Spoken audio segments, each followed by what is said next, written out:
Hello, I'm Clever Haunts, and welcome to Halloween 2025. I'm finally making my haunting return to this channel for 5 videos in October, which I guess if you're watching this, it's October. For me, it's September. I don't want to waste too much time before getting into witches, but I haven't acknowledged Wendell in my last 2 videos, and he's holding my Labubu hostage. So all of you must sacrifice 1 dead fly from your windowsill to the flame of a fall-scented candle. In the name of Wendell, if I ever want to see my Labubu again. And those bitches, she was expensive. Before we get into the fun stuff and the stories, I do have to go over a little bit of history, but I promise to crack lots of jokes, and I have provided cleavage. These are my version of like the Subway Surfer under a video on TikTok. Or I'm sure there's timestamps below and you can just skip the history if you would like. Witch hunts started in Europe in the 1400s as Christianity swept through the nation and forced pagan religions out and demonized them. This is a running theme on my channel. We talk about this sometimes. The idea of witch hunts started with Christian rulers.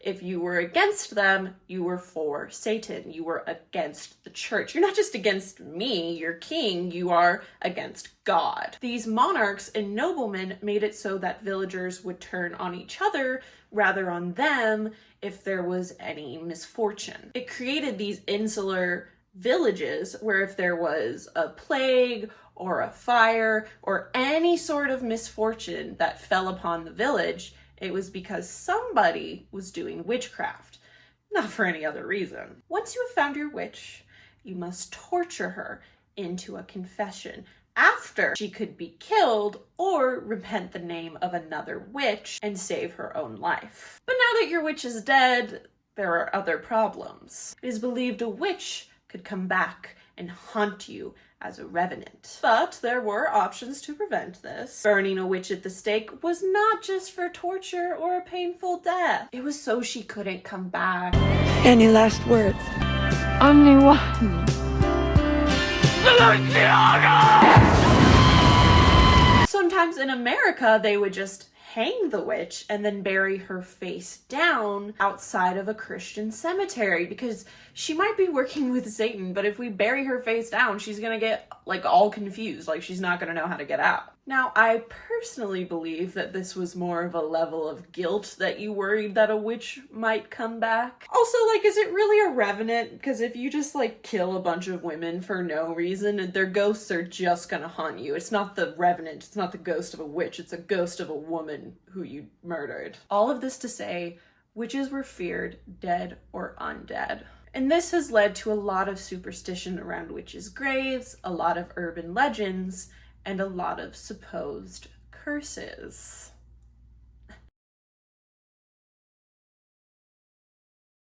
So she might be the only woman that sorta kinda deserves what happened to her, just in the sense that she did something largely deemed wrong. As the legend goes, an unnamed woman who I decided should have a name. I'm going to call her Sabrina. Sabrina lived by herself in isolation on the Yazoo River, and her favorite pastime was supposedly luring fishermen into her home and poisoning them. Now, because she was a woman living alone, enjoying her life, killing men and hiding their bodies in the forest and sometimes decorating her house with their bones, a man, a sheriff or whatever, decided to sniff around in her business. He looked into her window and discovered she was dancing around the bodies of 2 men, just having a good old time, living her best life, leave her alone. And fairly, he wanted to know, where'd you get all these corpses and bones in your house? Sabrina, however, was not fond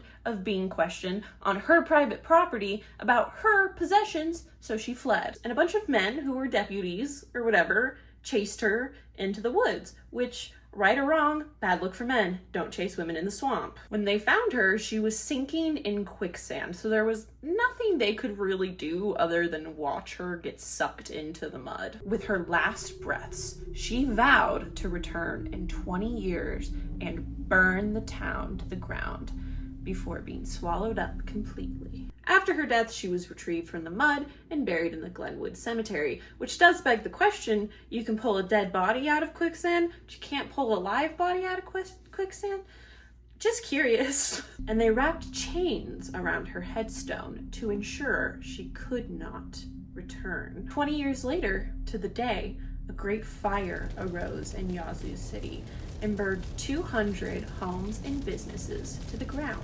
And while you could argue that fire safety standards in 1904 probably weren't the best, it seems something more sinister was going on. People reported unseasonably vicious winds. The vengeful nature of these gusts blew the fire fiercely. Flames jumped roads and fire spread over the town quickly. The Yazoo Witch was, of course, a known legend in the town, so they went to her grave and found the chains had been broken. In 1990, they replaced the headstone with one with a legend on the back of it for tourist purposes, I assume. And soon after, it mysteriously broke into 4 pieces. That's right, the Yazoo Witch is still around and she's still very much not happy. So I guess this could be a coincidence that there was a fire and unseasonably high winds 20 years later to the exact day, exactly how she said it was gonna be. It could be someone trying to start a little fire to make fun of the legend that got way out of hand because of the wind. Or a true witch was practicing the occult in her hut in the swamp and used her last remaining energy to curse a town she believed had done her wrong. But hey, that's just a theory. A game theory. Thanks for watching.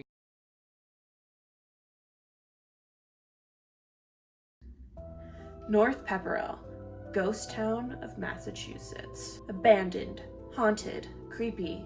Somewhere I would very much like to visit. Somewhere goths probably take heavily edited half-naked photos. But before it was aesthetically pleasing, it was a bustling town of industry. It was very fancy. It had all of the mills, wood, cloth, grain. Basically, they were making bank. It had jobs, it had a school.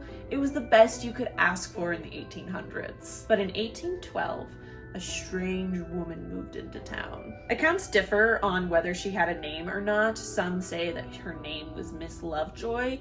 I like a name. I want to refer to her by a name. I'm gonna call her Miss Lovejoy. Now, Miss Lovejoy was cool as fuck, but as in literally all of these stories, the town was heavily religious and couldn't hang. The industrious village was very suspicious of the cool elderly woman's awesome lifestyle. She lived alone in a cabin on the outskirts of town. She kept to herself, she dressed comfortably, she let her pigs wander around wherever they wanted. And obviously, as a shock to no one, rumors started that she was a witch. And once again, men stuck their noses in the business of an independent woman because women aren't allowed to be happy without men. 3 men went to her cabin, dragged the elderly Miss Lovejoy out of her cabin, and branded her forehead with a hot iron. What the fucking fuck? I don't get how this was okay. I really don't. In what society is that okay? After crying uncontrollably for obvious reasons, she gathered herself and did what every woman should do in this situation. She cursed them. Because you know what? No matter what, they're gonna think about her every time something bad happens now. The village will die. Flames will devour your businesses. The river will dry up and death will visit each house. Slay. Slay. Then she ran into the woods and was never seen again. Because she was an old woman in the woods, not because she was a witch. Because she probably died of exposure or like an infection from the head branding. You pick that thing once in the 1800s, you're fucked. At first, it was a fucking party in Pepperell. Then shit went downhill from there. First the sawmill burned down, then the grain mill caught fire, and one by one, the businesses fell. So they tried to rebuild and successfully made a bigger, better sawmill. And then the dam broke, so the water was too low in the river to run the remaining mills. And then the mills burned down again. I have to gather myself before I say this next thing. Unfortunately, though, there was just enough water in the river for a 4-year-old boy to drown after falling in. And then many mysterious deaths followed. A man tipped over his chair, broke his neck, died immediately. Man fell off his wagon after his horse was spooked by seemingly nothing. and died. A well-respected man in the village choked to death. One woman was like, "BRB family, gonna go pull on those cow titties, get us some milk for breakfast." Never returned. Just disappeared. No body, no nothing. Everyone who didn't die mysteriously saw the way things were going and got the fuck out of there. Everyone but two sisters. One night the two sisters saw a fire coming straight for their house. When they went out to extinguish it, the fire overwhelmed them and they both died.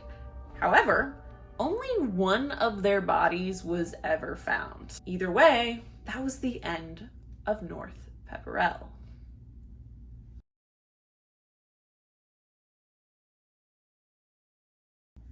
To properly tell the story of the Gery Witches, we have to go all the way back to 1680. Roland J. Gery left France with his daughter Genevieve and a colony of people to settle a coastal town in what is now Texas. However, years later, a Mexican explorer named De Leon led a group of men to establish a trading relationship with Fort St. Louis, and by extension, France, and found St. Louis was a ghost town.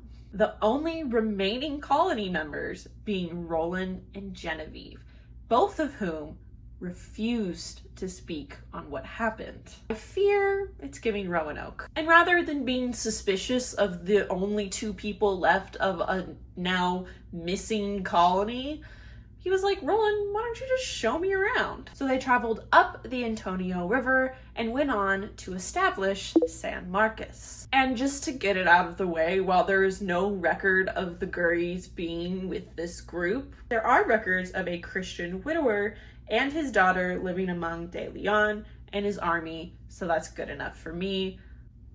Who else would it be? Not long after Roland's death, Genevieve became pregnant and gave birth to her daughter, Isabel. Isabel's father is unknown, and there are no marriage records from this time. However, we know Isabel was baptized in the Catholic Church, which means she was not born out of wedlock. However, urban legend would go on to say that Isabel was the daughter of the devil himself. Personally, I think after her father's death, Isabel finally felt like she could act on a crush she had for a Mexican soldier, and they shacked up. When Isabel was a teenager, the locals noticed that the Gery girls were spending an awful lot of time in a cave, doing witch shit. The cave today is known as the Winterworld Cave, but back then, it was called the entrance to hell. Maybe they just liked the cave. It was probably dark and cold in there, and Texas is boring and hot. What we do know is once word got out, the Catholic Church sent a priest to charge them with witchcraft, consorting with the devil, and heresy. Both of the women denied these claims. However, once you get the ball rolling on witchcraft, there's really nothing you can do. Now, it says that they were sentenced to be hanged and burned at the stake. I'm assuming that means that they hung them and then burned their bodies because you can't kill someone twice. What we do know is in no way, shape, or form were they laid to rest. And that lends to this first theory, that they were strewn about where the Hayes County Jail now stands. Or there's some ghostly shit happening to this day. As the story goes, when people with children were passing through near the Hayes County Jail, they would hear the wails of Genevieve Gery calling for help.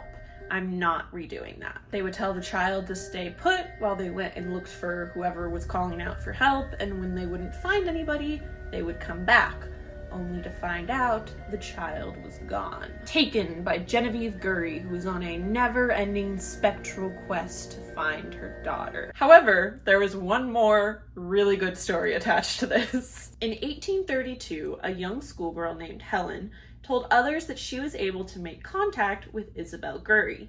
She said the spirit told her she would seek revenge on anyone who called out her name, and she would then proceed to deliver their souls to hell. For some reason, I do believe Helen, because ghosts and children notoriously love to chat each other up. Helen, the child, seemed to be acting as a proxy for Isabel for quite some time. Helen was accepting money for revenge soul stealing, and then she would, quote, reluctantly deliver the souls to hell herself. So much so that the police had to step in and shut Helen down. Now, Helen, we can no longer burn you at the stake for talking to the ghost witch and sending souls to the devil, but what we can do is ask you to stop because you're freaking everybody out and not paying taxes on the profit.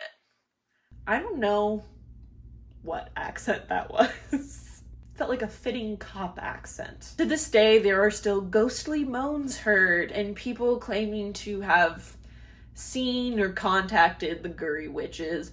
But in defense of the skeptics, it is Texas, and there are probably a lot of marginalized, wrongly killed ghosts running around like every square inch of that place. Humans have often searched for meaning in the inexplainable and incomprehensible, which leads us to falling into religion and hysteria, as is demonstrated throughout history. The execution of witches is where these ideas collide. Despite the jokes that I made throughout this video, it is important to remember that these were not witches. They were women persecuted for not fitting into the ideals of the time. This was not some sacred cleansing, this was murder backed up by religion. This didn't start with the witch trials, and it didn't end with the witch trials. At best, the lore surrounding the graves of alleged witches serve as a reminder that we are haunted, not by the spirits of witches, but by the evils of past injustice. A quote from Cemetery Insight and Beyond. It'll be linked in the description. And that concludes the first entry this October. However, there is more to come. This series is like a roller coaster with a crazy, hopefully awesome, yet to be shot finale. It's hopefully going to be so fun and so spooky, and I am so excited, and I hope you are also very excited for this October video journey. I'm Clever Haunts, and I will see you exactly 1 week from today with more spooky tales. And I guess that's it.